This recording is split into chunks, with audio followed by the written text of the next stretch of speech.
Hi, so I'm Bodhipaksa, author of the newly published Vegetarianism. Oh, let me get that in the centre of the screen. Vegetarianism, a Buddhist View. And I thought I'd say a little bit about why I'm a vegetarian, why I became a vegetarian. I started practicing Buddhism in the summer of 1992. At the time I was a student at the University of Glasgow learning to be a veterinarian. And I spent quite a bit of that summer working with Buddhists. I'd started going along to the Glasgow Buddhist Centre. I wasn't working that summer, and it turned out that they had a Buddhist right livelihood project, a gardening business. So I joined with the Buddhist guys and hung out with them and ate quite a lot of vegetarian food, I guess, in their lunch times. But I definitely wasn't a vegetarian. I guess I'd never thought about being a vegetarian. My sister had become a vegetarian briefly, and I'd been quite kind of scathing about the whole thing. I hadn't been at all sympathetic, and occasionally the Buddhist guys would see me eating some tuna or something like that, tuna salad, and would say, "Oh, by the way, that's not vegetarian," because they kind of assumed that I was, but I wasn't, and didn't really have any intention of doing so.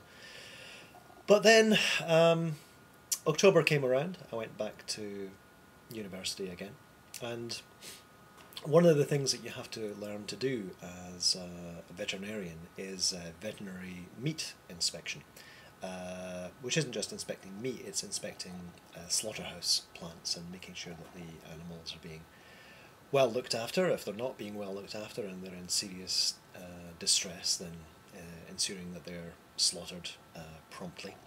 But one also has to examine carcasses and make sure that the carcasses are fit for human consumption, because a surprising amount of the carcasses hanging up in a meat plant have abscesses, cancer, parasites, all kinds of nasty stuff going on.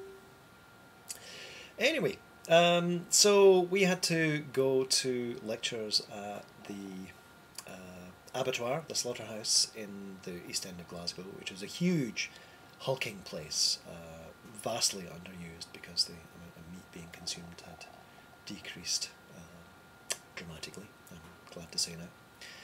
And we had there was a lecture theatre there. We had a lecturer orientating us and telling us what we were going to be doing there, and it was awful. Even in the lecture theatre there was this stench of death, and I seemed to be the only person that was actually bothered by it. I was sitting there with a scarf over my mouth, trying not to gag because the smell was so horrible. I think maybe the meditation that I'd been doing over the previous few months had actually had an effect on me and made me a bit more sensitive to that. So we finished the lecture, and we go for a tour of the slaughterhouse premises, and it's a pretty ghastly kind of a place. Big high ceilings, white tiled walls. There's big hooks, hanging from the ceiling on racks. It's all very mechanised. It was the end of the day, so there wasn't any slaughtering going on, but there were carcasses hanging everywhere. There were big tables covered in internal organs for us to inspect. And we were in the middle of inspecting those internal organs, learning how to tell a pig's liver from a sheep's liver and this kind of thing, when we were told that there was an animal which had been spotted, which was in distress and which had to be slaughtered, so we can go and see it being slaughtered. And it was a pig which had a damaged joint, and this is very common because when animals are being transported, they're packed into cattle trucks basically, and they are panicking and banging themselves and banging each other, and so this animal had got injured. And I didn't really know what to expect. I'd seen animals being killed before. I'd killed animals before. I'd put family pets down. And that's a very kind of quiet, painful kind of thing. You slip a needle into a vein and pop in some pentobarbital,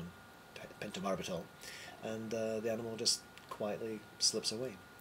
But this pig was brought in, brought limping into this big room, and the guy who was going to be slaughtering it takes out this captive bolt pistol, basically a gun that fires a kind of rivet, puts it against the pig's head and fires it into the pig's brain.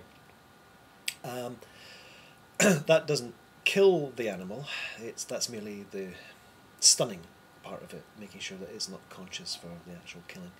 So what he did then was he bent over, took a sharp knife and cut the pig's throat.